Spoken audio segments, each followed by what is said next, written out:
చంద్రబాబు కేసీఆర్ని ఫాలో అవుతే బాగుంటుందా? అసలు చంద్రబాబు కేసీఆర్ని ఫాలో అవుతారా? ఏదైనా చేయాలనుకుంటే కేసీఆర్ వెంటనే చేసేస్తారు. ఎవ్వరు అడ్డం వచ్చినా ఆగరు.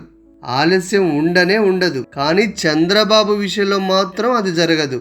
ఆయన చేసేసరికి పుణ్యకాలం కాస్త కరిగిపోతుంది. అమరావతి విషయంలో కూడా అదే జరిగింది. అమరావతి విషయంలో ఏం జరిగింది? 2014లో మొదలుపెట్టిన అమరావతి 2019 వరకు దాదాపు 5 సంవత్సరాలు జరుగుతూనే ఉంది. ఒక విధంగా చెప్పాలంటే డిజైన్ ఫైనలైజ్ చేయడానికి 5 సంవత్సరాలు సరిపోయింది. గ్రాఫిక్స్, డిజైన్, ఫోటోలు అంటూ, బాహుబలి రివ్యూలు అంటూ 5 సంవత్సరాలు గడిచిపోయాయి. మళ్ళీ ఇప్పుడు అమరావతి పట్టాలెక్కింది. పట్టిన గ్రహణం కాస్త వీడింది. ఇప్పటికైనా 2029 లోపు కంప్లీట్ చేస్తారా? మళ్ళీ కాలం వెళ్ళబుచ్చుతారా? ఒకవేళ మళ్ళీ జగన్ వచ్చిన అమరావతి మన రాజధానిని ఫిక్స్ అయిపోవాలి.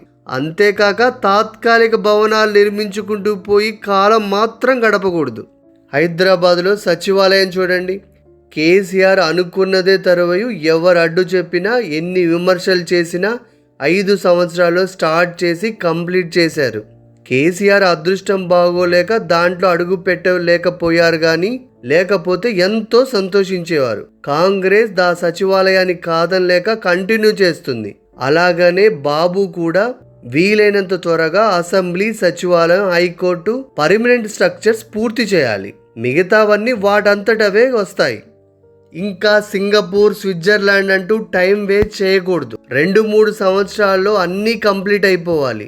ఇంతకంటే మహా అవకాశం మరొకటి రాదు. ఇప్పుడున్న టెక్నాలజీతో ఇది తప్పక సాధ్యపడుతుంది. మళ్ళీ ఎవరు అధికారంలోకి వచ్చినా రాజధాని అమరావతిని ఫిక్స్ అయిపోవాలి. మన రాజధాని అమరావతి 4వ తారీఖున మీరు ఓటేసిన తర్వాత అటు కేంద్ర సహకారంతో మళ్ళీ అమరావతిని భారతదేశంలో నెంబర్ 1